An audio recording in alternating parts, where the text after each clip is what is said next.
qui il titolo di chiesa ritrovato. Questa è una chiesa che ha un impianto neogotico, ha delle particolarità come i crocefissi che sono di fattura spagnola dei primi del Cinquecento.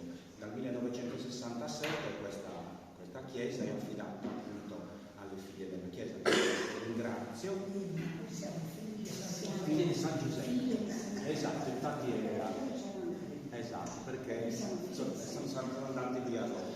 E questa è una cosa che abbiamo voluto condividere sia con loro che hanno accettato giustamente, e poi ha un'altra particolarità che è un bellissimo graffito di Antonio Porro che ci sono alla parte posteriore, che riecheggia la famiglia, e infatti è questo che ci ha ispirato. Il motivo conduttore di questo mini concerto è proprio la famiglia. Abbiamo iniziato con un Babbo Nostro e adesso proseguiremo con altri brani che hanno proprio come fil rouge questo della famiglia.